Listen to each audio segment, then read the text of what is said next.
उजाला के मुताबिक भारत के सबसे अनोखे मंदिरों में से एक स्तंभेश्वर महादेव मंदिर गुजरात की राजधानी गांधीनगर से लगभग 175 किलोमीटर दूर जंबूसर के कवि कंबोई गांव में स्थित है। प्राचीन सोमनाथ मंदिर से ये करीब 15 किलोमीटर की दूरी पर है। ऐसे में अगर आप सोमनाथ मंदिर के दर्शन के लिए जा रहे हैं तो स्तंभेश्वर महादेव मंदिर भी जा सकते हैं। गुजरात में शिव जी का एक ऐसा मंदिर है जिसका अभिषेक खुद समुद्र करता है। यह मंदिर वडोदरा से 85 किलोमीटर दूर स्थित जंबूसर तहसील के कवि कंबोई गांव में है। स्तंभेश्वर नाम का यह मंदिर दिन में 2 बार सुबह और शाम को पल भर के लिए ओझल हो जाता है और कुछ देर बाद उसी जगह पर वापस भी आ जाता है। गुजरात के भरूच में भगवान शिव का स्तंभेश्वर महादेव मंदिर स्थित है।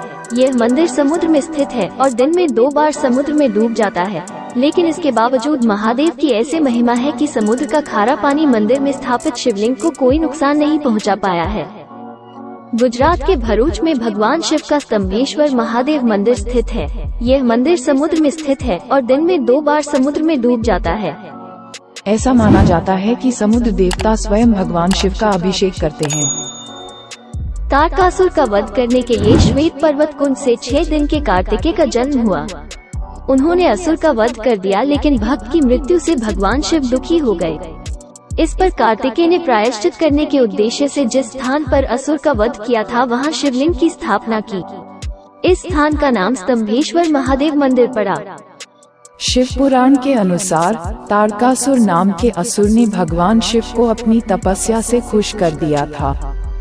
इसके बदले में शिव ने उसे मनचाहा वरदान दिया था।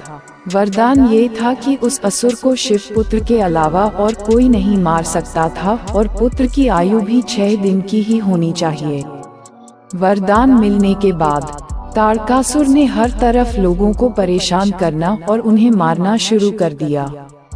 ये सब देखकर देवताओं और ऋषि मुनियों ने शिव जी से उसका वध करने की प्रार्थना की। उनकी प्रार्थना सुनने के बाद श्वेत पर्वत कुंड से 6 दिन के कार्तिकेय ने जन्म लिया। असुर का वध कार्तिकेय ने कर तो दिया, लेकिन शिव भक्त की जानकारी मिलने के बाद उन्हें बेहद दुख पहुंचा। मंदिर 150 साल पुराना है, जो अरब सागर और खंभात की खाड़ी से घिरा हुआ है। इस मंदिर की महिमा देखने के लिए आपको यहाँ सुबह से लेकर रात तक रुकना पड़ेगा। आज तक आप भगवान शिव के ऐसे मंदिर में गए होंगे जहां उनकी एक मूर्ति स्थापित है और श्रद्धालु उनकी सच्चे दिल से पूजा कर रहे हैं, लेकिन आपने कभी ऐसा मंदिर देखा है जहां भगवान शिव पूरे दिन में केवल 2 बार दर्शन करने के लिए आते हैं और पूरा मंदिर फिर जलमग्न हो जाता है? The Stambheshwar Mahadev temple in Kavi Kamboy is uniquely situated just a few meters from the seashore. This strategic location causes the temple to submerge during high tide and reappear during low tide. As the sea level rises twice daily, the temple vanishes beneath the waves and reemerges when the waters recede. Stambheshwar Mahadev मंदिर एक ऐसा मंदिर जो गायब हो जाता है। क्या आपने कभी किसी मंदिर को अपने भक्तों के साथ लुका छिपी खेलते देखा है? सुनने में अविश्वसनीय लगता है ना? खैर, भारत में वास्तव में एक ऐसा मंदिर है जो अपने भक्तों को भ्रमित करता है।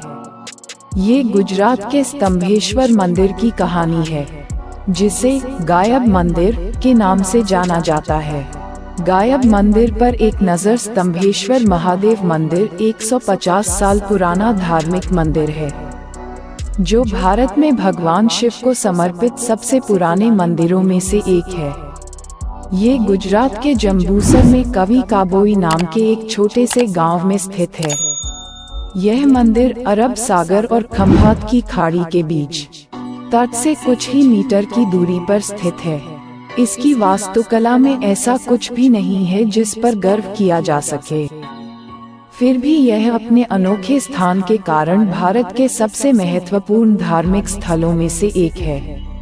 आइए देखें मंदिर क्यों गायब हो जाता है। स्तंभेश्वर मंदिर गुजरात तट से कुछ ही मीटर की दूरी पर स्थित है।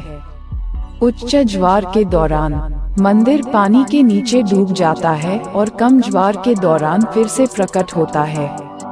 जैसे ही समुद्र का स्तर दिन में 2 बार बढ़ता और घटता है, मंदिर पानी के नीचे लुप्त हो जाता है।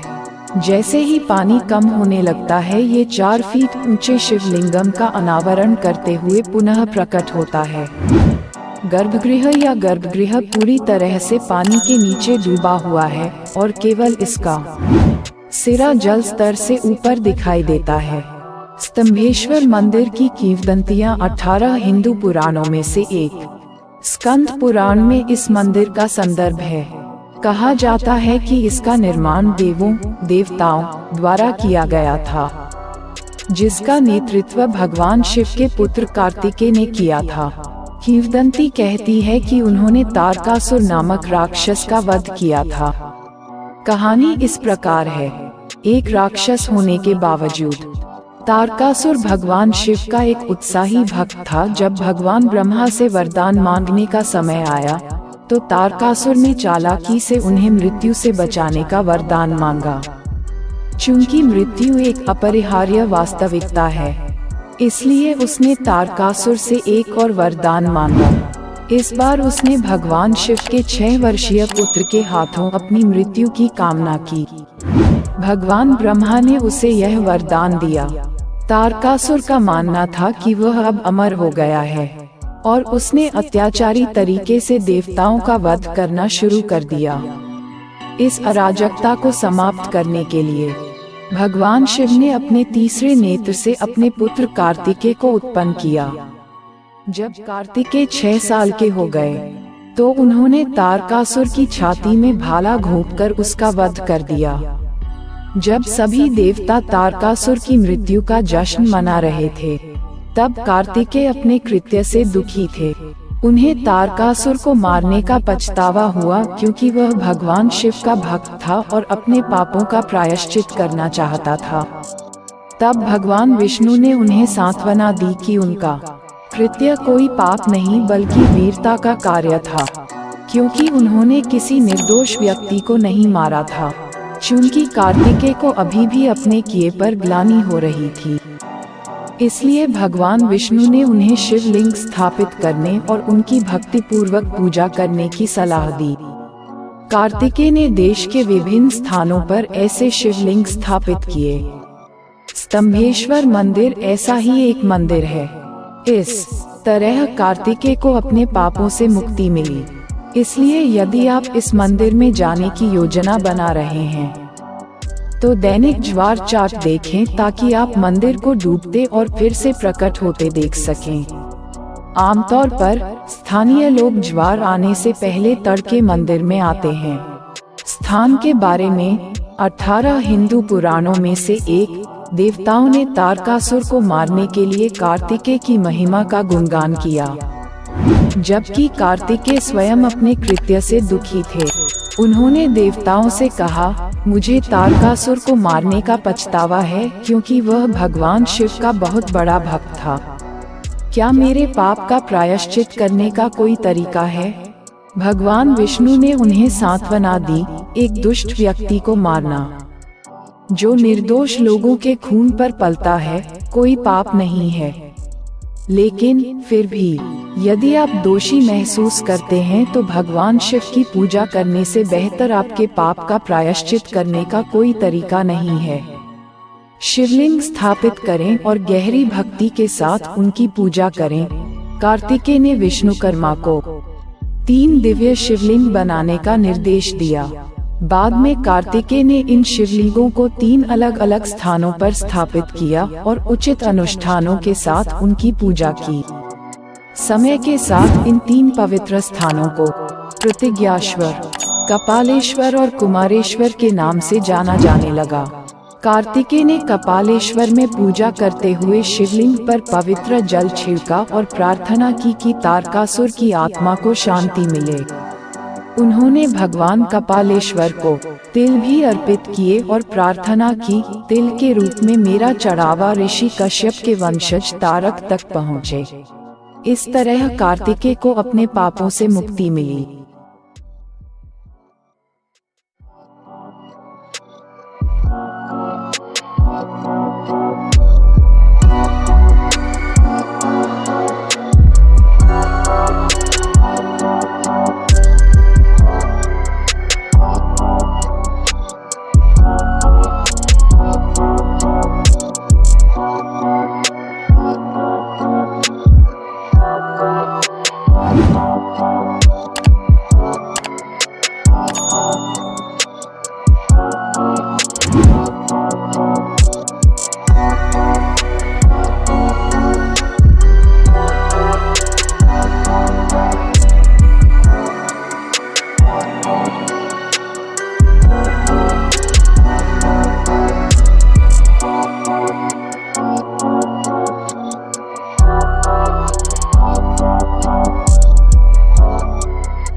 है।